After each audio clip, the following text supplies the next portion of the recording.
जय श्री साईं। साईं परिवार महादेव घाट रायपुरा आप सभी का हार्दिक स्वागत करता है बच्चों के साईं बाबा में।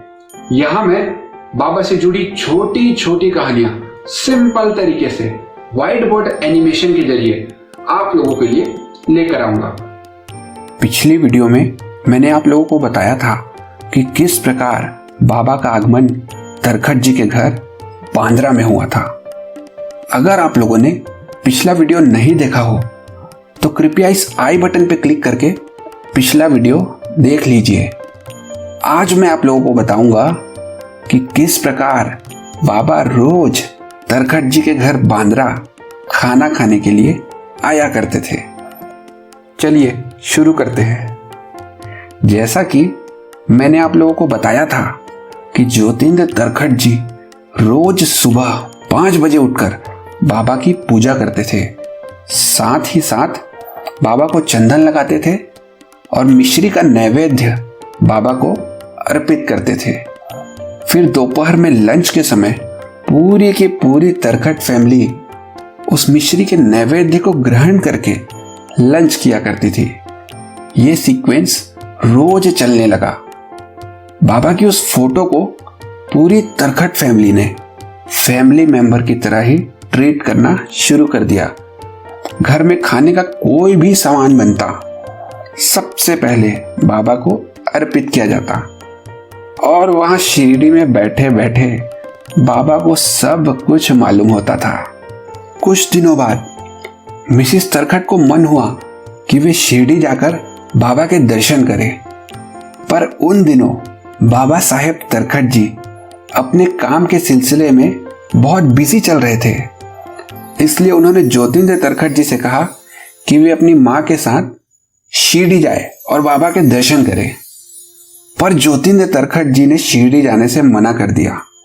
एक्चुअली ज्योतिन्द्र तरखट जी बाबा की भक्ति में इतना लीन हो चुके थे कि उन्हें ऐसा लगने लगा था कि बाबा उनके साथ बांद्रा में ही मौजूद हैं। उन्हें बाबा से मिलने के लिए कहीं भी जाने की जरूरत नहीं। ज्योतिन्द्र तरखट जी भक्ति की इस लेवल तक पहुंच चुके थे कि उन्होंने बाबा के साक्षात दर्शन करने की अपॉर्चुनिटी को भी ठुकरा दिया था। उनका मानना था और उनका पूरा भरोसा था कि बाबा उनके साथ बांद्रा में ही मौजूद है, उन्हें कहीं भी जाने की जरूरत नहीं। साथ ही साथ ज्योतिन्द्र तरखट जी को यह भी डर था कि अगर वे शिरडी चले गए तो यहाँ बांद्रा में बाबा की पूजा कौन करेगा, उन्हें नैवेद्य कौन अर्पित करेगा। दरअसल बाबा साहेब तरखट जी बाबा के अनन्य भक्त तो थे, पर मूर्ति पूजा में उनका विश्वास थोड़ा कम था और उनका मानना था कि बाबा के साक्षात दर्शन करना सबसे महत्वपूर्ण है। पर ज्योतिन्द्र तरखट जी की व्याकुलता को देखकर बाबा साहेब जी ने उन्हें पूरा भरोसा दिलाया कि उनके एब्सेंस में वो जैसा पूजा बाबा का करते आ रहे हैं वैसा ही पूजा बाबा साहेब तरखट जी बाबा का करेंगे। साथ ही साथ बाबा को मिश्री का नैवेद्य भी वे रोज अर्पित करेंगे। अपने पिता के बहुत रिक्वेस्ट करने पर और माँ के मन को देखकर आखिरकार ज्योतिन्द्र तरखट जी शिरडी जाने को तैयार हो गए और वे अपनी माँ के साथ शिरडी के लिए निकल गए। अगली सुबह दोनों माँ बेटे शिरडी पहुंच गए। शिरडी पहुंचकर उन्होंने बाबा के दर्शन किए और बाबा के दर्शन करके दोनों बहुत खुश हो गए। उधर बांद्रा में बाबा साहेब तरखट जी ने बाबा की पूजा करना शुरू किया। साथ ही साथ वे बाबा को मिश्री का नैवेद्य भी अर्पित करने लगे।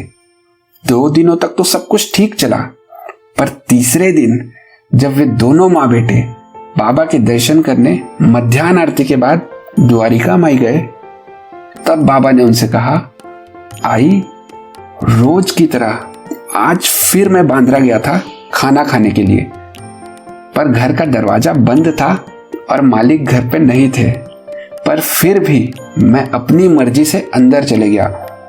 मेरी अंतड़ियां भूख से कराह रही थी, मुझे जोरों की भूख लगी हुई थी। इधर उधर बहुत ढूंढने पर भी मुझे कुछ भी खाने को नहीं मिला, न दूध, न चावल, न दलिया, न मिश्री। मैं क्या करता? फिर दोपहर को मैं भूखे पेट ही वापस आ गया। ये सुनकर सीताबाई तरखट जी को तो कुछ समझ में नहीं आया, पर ज्योतिन्द्र तरखट जी को शक हुआ कि हो ना हो आज उनके पिता बाबा को नैवेद्य अर्पण करना भूल गए हैं। ज्योतिन्द्र तरखट जी व्याकुल हो गए और उन्होंने तुरंत बाबा से माफी मांगा। साथ ही साथ वे तुरंत वापस मुंबई जाने की बाबा से आज्ञा लेने लगे, पर बाबा ने उन्हें वापस जाने से मना कर दिया और कुछ दिन और शिरडी में ही रुकने की सलाह दी। एक्चुअली उस दिन बाबा साहेब तरखट जी अपने काम के सिलसिले में सुबह से ही घर से निकल गए थे और जल्दबाजी में वे बाबा को नैवेद्य अर्पित करना भूल गए थे। फिर जब दोपहर को लंच के समय वे घर वापस आए और डाइनिंग टेबल में जब उन्होंने मिश्री के नैवेद्य को नहीं देखा, तब उन्होंने अपने कुक से पूछा। तब उनके कुक ने बताया कि आज आप बाबा को नैवेद्य अर्पण करना भूल गए थे। ये सुनकर बाबा साहेब तरखट जी बुरी तरह से व्याकुल हो गए। वो तुरंत बाबा के मंदिर के पास गए और उन्होंने बाबा से माफी मांगा। साथ ही साथ उन्होंने अपने बेटे ज्योतिन्द्र तरखट जी को लेटर लिखकर बाबा से माफी मांगने को कहा। उधर ज्योतिन्द्र तरखट जी ने भी शिरडी में हुए सारे इंसिडेंट्स को बाबा साहेब तरखट जी को लेटर लिखकर बताया। कुछ दिनों बाद जब दोनों के पास एक दूसरे के लेटर पहुंचे, तब दोनों की आंखों में आंसू थे। फिर ज्योतिन्द्र तरखट जी ने बाबा से माफी मांगा। बाबा ने मुस्कुराते हुए उन्हें गले से लगा लिया। एक्चुअली उस दिन बाबा ने ये सारा इंसिडेंट्स ज्योतिन्द्र तरखट जी और उनकी माँ को इसलिए नहीं बताया था कि वे माफी मांगे, बल्कि इस इंसिडेंट्स के जरिए बाबा तरखट फैमिली और अपने पूरे डेवोटीज को ये मैसेज देना चाहते थे कि बाबा हर पल हर क्षण अपने भक्तों के साथ मौजूद हैं। तो दोस्तों, ऐसे थे हमारे सद्गुरु साईनाथ महाराज। सद्गुरु की यही महानता होती है कि वे हर पल हर क्षण अपने भक्तों के साथ मौजूद होते हैं। बस जरूरत है तो ज्योतिन्द्र तरखट जी के तरह ही पक्के विश्वास की। आज जो अनुभव मैंने आप लोगों को बताया, ये श्री साई सचरित्र अध्याय 9 में दी गई है। तरखट फैमिली के और भी बहुत सारे अनुभव मैं आप लोगों के लिए आने वाली वीडियोस में लेकर आऊंगा। अगली वीडियो में मैं आप लोगों को बताऊंगा कि अमरावती के दादा साहेब खारपड़े के बेटे की रक्षा बाबा ने किस प्रकार किया था। पिछली वीडियोस में मैंने तरखट फैमिली की कहानी कहा था, उसके लिए मैं माफ़ी चाहता हूँ। एक्चुअली ये तरखट फैमिली के महान अनुभव है श्री साईं बाबा के साथ, जिन्हें ज्योतिन्द्र तरखट जी ने खुद ही अपने बेटे श्री वीरेंद्र तरखट जी को बताया था।